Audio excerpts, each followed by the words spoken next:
Ever since you were a kid, you've been bombarded with images of the Wild West, gunslinging cowboys, dusty towns, and epic showdowns at noon. But here's the shocking truth. A lot of that is just Hollywood hype. What do you think lies beneath these myths?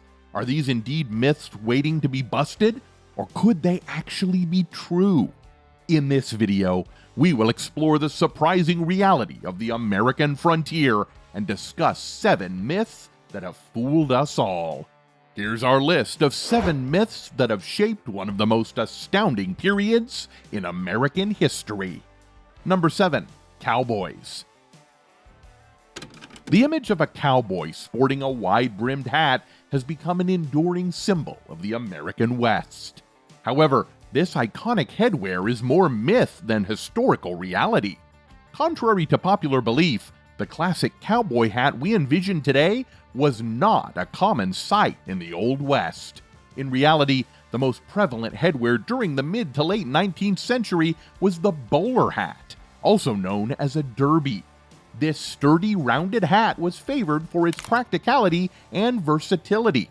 Photographic evidence from the era shows a wide array of individuals, from lawmen to outlaws, donning bowler hats. For instance, the infamous Dalton Gang was photographed wearing bowlers during their ill-fated 1892 raid in Coffeyville, Kansas.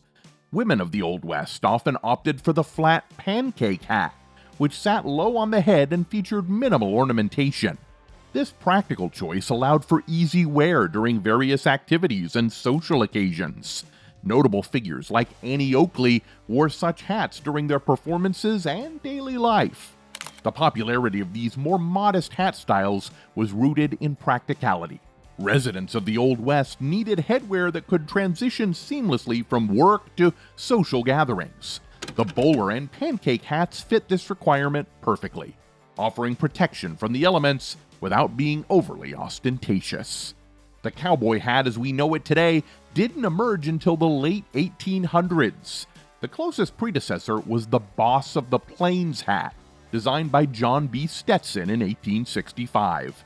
This hat featured a flat brim and a rounded crown, resembling something closer to an Amish hat than the modern cowboy hat. Stetson's design was inspired by the hats worn by Mexican vaqueros, but it took time to evolve into the form we recognize today. Number 6. Bank robberies. As per the myth, robbing a bank was a common pastime in the Old West. People are believed to stomp into the banks in plain view, get their bags filled, and storm off. This was backed up by the fact that criminals had a lot of power back then, and modern-day vaults did not exist. You must have seen something like this in a Hollywood movie at least once. The stories of people like Butch Cassidy and the Dalton Gang are well known today. People in long coats with hats covering their faces, entering a bank in bright daylight and threatening the cashier sound way too familiar, right? Well, the Western media had us fooled. I mean, surely robberies did occur back in the day, but in roughly 40 years, only 8 robberies were identified across the 15 states.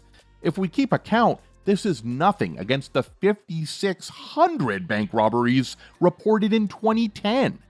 It is said that there are more bank robberies in modern-day Ohio in a year than in the Old West in a decade. Or you can even tell in the entire frontier period. Number 5. Guns in the Old West. It is often mentioned how popular shootouts and gun use were in the Old West. To date, people believe that using a gun in the Old West was really common. The kinds of duels that we see in Western movies and shows, where the main characters stand in the middle, pointing their guns at each other while others watch silently, are not the reality. In fact, on the contrary, there were actually a lot of severe gun control ordinances. Cities like Deadwood and Tombstone had implemented laws that required all their visitors to go through a quick security check with the town sheriff. This was done to maintain harmony in their cities and have a system against violence. And most of the time, this safety precaution worked. When people wanted to use violence to get their way, they would use their hands and fists instead of their guns. Some might argue that the Wild Bill Hickok and Davis Tutt shootout in Springfield is an example. The issue started with a gambling dispute between the duo and ended with Bill Hickok firing his gun at Davis and killing him. But that was merely a rare case. This one incident cannot define the Old West and the practices of people in that period. Number 4. Playing cards. Every Hollywood movie set in the Old West period has at least one scene in which it is shown that people are casually playing cards in the background. In today's day and time, cards can be considered a fun game to play among friends, but in the Old West, playing cards was a lot more severe than we could have imagined. No one could just randomly go up and start a game with someone. Instead, gambling halls and brothels are used to specifically host professional events for playing cards. This used to be done to filter out the best among all and turn them into professional athletes. Number 3. Prostitution. As it has been often represented by the Western media, most of us have also believed that prostitution was a poor people thing. Now, it may be odd to think about prostitution in the Old West because the reservations and traditions back then did not really advocate something like prostitution. But contrary to that, prostitution was quite common in the old days, even though it was at odds with the element of respect. But it was a really good way to make quick money back then. Brothel owners, who were commonly known as madams, were actually quite educated. It turns out that women involved in prostitution in the Old West were a few of the wealthiest people in that era. While it was common back in the day, it is essential to note that because prostitution opposed the traditional norms, sometimes the female workers would need police to protect themselves. Number 2. Kit Carson.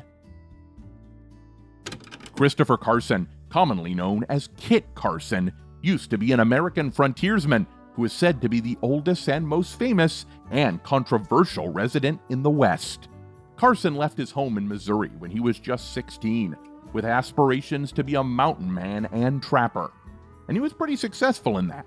In the 1830s, he went on an expedition to the Mexican California and joined the fur trapping expeditions into the Rocky Mountains.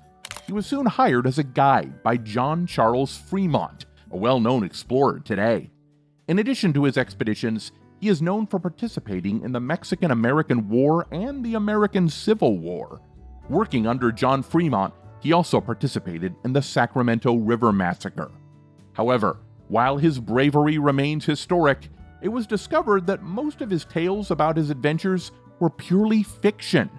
Evidence was found that Carson was a horrible human who was known to be a racist back in the day. Surprisingly, the person who has been written as a hero in history was known for his horrible treatment of the Native Americans. Many historians claim that Carson did not like nor want the fame that he had in his life. Perhaps that was just because he feared being known for his authentic self. Number 1. Calamity Jane. Martha Jane Canary, known as Calamity Jane, was an American frontierswoman. She was a renowned storyteller in the Old West and was well known for her masculine attire and style. Besides that, Jane was also quite famous for her drinking habits and being a daredevil. However, historians believe that Jane used her storytelling skills for other reasons. Jane's acquaintance with Wild Bill Hickok is not a new story. In fact, Jane claims that she is married to Bill Hickok. But this could not have been possible because Jane came to live around Deadwood, South Dakota just a few months before Bill Hickok's death, so it is very likely that Jane never even met Hickok. Not only that, but even her nickname seems to be a myth. As per one of Jane's narrations, she was given this name by a captain known as Captain Egan when she saved his life in a battle. But many people also doubt this. Some even believe that there was never a person named Captain Egan and she just made all of that up. What do you think about these 7 Mythbusters? Let us know what you think in the comments below, and don't forget to subscribe to our channel. See ya!